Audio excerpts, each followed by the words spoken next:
যে কিনা নিজের থেকেও 10 বছরের ছোট তার সাথে প্রেম করে, সে আবার মন্দিরাকে কি করে বলে? আচ্ছা তুই বলছিস তুই কিছু জানতিস না, তোকে বলা করার ইচ্ছা, তুই বলেছিস, তুই কেন বলেছিস? তোকে বলা করার তুই বললি, তাহলে তোর সেই চরিত্রটা তাই ওইরকম, তাই জন্য তো তুই বলবি। আমি যদি নোংরা না হই, একজন বলবে যে চল চুরি করতে যাবো, আমি চুরি করতে চলে যাবো, আমিও তো চোর, তাই না? দেখ মন্দিরা নোংরা, মন্দিরা খারাপ, সে তো মন্দিরা নিজেই স্বীকার করছে, কিন্তু এরপরেও তুই কেন সাপোর্ট করেছিস?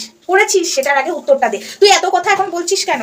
হ্যাঁ, তাহলে সেই 1 বছর আগে দীঘা গেছিলিস সেই 10 বছরের ছোট যেটা মন্দিরাকে বলেছিস তার সাথে, তাহলে এটা প্রমাণ হয়ে গেল বন্ধুরা। ওটা কেউ না, ওটা ওর ভাগ্নে গো, ভাগ্নে, গুতোপা দালালের ভাগ্নে। হ্যাঁ, হাই ফ্রেন্ডস, সোমা ওয়ার্ল্ডে তোমাদেরকে অনেক অনেক স্বাগত আর অনেক অনেক ভালোবাসা। চলে এসেছি আরো একটা ভিডিও নিয়ে। হ্যাঁ, মন্দিরা মুখে জুতো আচ্ছা করে ঝামা ঘষে দিয়েছে, ওর বোল খুলে দিয়েছে, সেই এখন মন্দিরা রেকর্ড শোনাচ্ছে। আচ্ছা বন্ধুরা, এত কথা আমি আসবো কেন? যেখানে সোমনাথ মন্দিরা সংসার করছে, সেই সংসারের মধ্যে আবার আমি ফাটল না ধরালেই নয়। এ কিন্তু সবার সাথে সবার সম্পর্ক ভাঙছে। অ্যাকচুয়ালি নিজের তো সম্পর্ক নিজের স্বামীর সাথে ঠিক নেই। ভেরু ভেরু তুই বলছিলিস না, দেখ তোকেই না ঠকাচ্ছে রে ভেরু।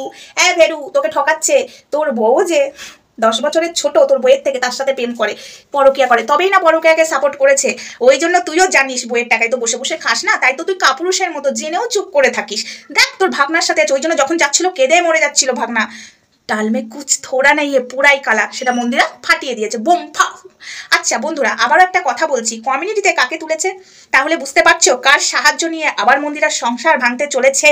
হ্যাঁ, মন্দিরার সংসার আবারও কিন্তু ভাঙতে চলেছে। মন্দিরাকে ওরা রাস্তায় নামাবে, তারপরেই ছাড়বে, কেননা ওই ছেলে ওকে তো টাকার জন্য ভালোবেসেছে, সেটা তো মন্দিরা বুঝতে পারেনি, এখন বুঝতে পেরেছে। এখন দেখছে সোমনাথের সাথে সংসার করছে, আমি কি দেখবো আর আমি কি হাওয়া খাবো? এখন মন্দিরাকে এর সাহায্যে ব্ল্যাকমেল করার চেষ্টা করছে, আর এই দালাল এখন রেকর্ড চাচ্ছে। এই দালালকে একটা কথাই বলছি, তুই জানতিস না ভাই বলেছিস রানাঘাট স্টেশন ওকে দেখতে পাসনি, তাহলে পরের ট্রেনে ঠাকুরনগর চলে গেলি না কেন? একই প্রশ্ন আবারও করছি। আবার একই হোটেলে, মানে হোটেল না সরি, একই ফ্ল্যাটে কচুরি খেলি, আবার ওদের দুজনাকে এক রুমে ছেড়ে দিয়ে পাশের রুমে বসেছিলিস। কি রে তুই কি ভেবেছিস?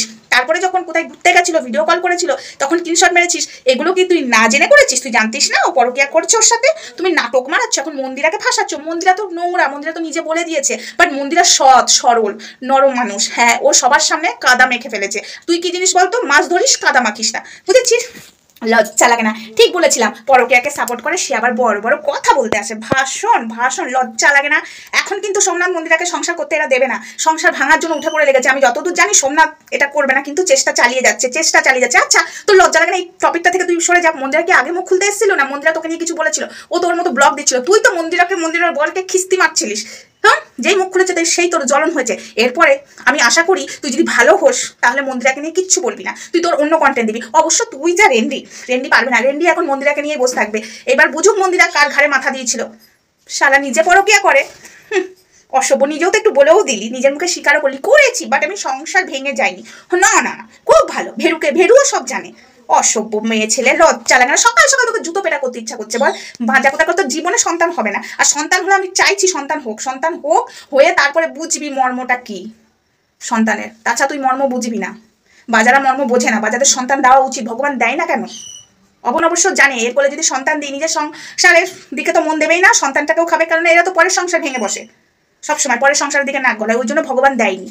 মন্দিরা যেই বল খুলে দিয়েছে, এখন মন্দিরা রেকর্ডিং হ্যান ত্যান, তুই বসেছিস কি করতে? মন্দিরা তোমাকে বলছি, যেমন দেবে তুমি তেমন ওর বিরুদ্ধে স্টেপ নাও, আমরা তোমার পাশে আছি, স্টেপ নাও তো। অসভ্য মেয়ে ছেলে, তোকে সকালবেলা প্রত্যেকদিন জুতাতে আসবো, প্রত্যেকটা দিন তোকে জুতাতে আসবো। শালা লজ্জা লাগে না? মন্দিরা কাছ থেকে আবার বলছিস 100 টাকা দে। হ্যাঁ দিয়ে দেবে, তোকে তো কত কিছু দিয়েছে, ওর কমিউনিটিতে তুলে করেনি, অনেক করেছে। অসভ্য। এবার বুঝতে পারছে মন্দিরা।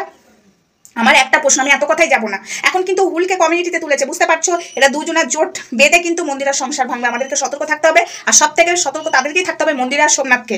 সোমনাথ মন্দিরা সতর্ক থেকো, এরা দুই বেইমান কিন্তু তোমাদের সংসারটা ভাঙবার জন্য উঠে পড়ে লেগেছে। এই অসভ্য মেয়ে ছেলে, যার মুখ দেখলে সকালবেলায় পাপ হয়, এই বাজা মেয়ের মুখটা যদি দেখা হয় না, তাহলে সেদিন দিনটা খারাপ যাবে। ওই বাজাকে দেখে উল্টো রাস্তা দিয়ে হেঁটে যেতে হবে, শয়তানের বাচ্চা।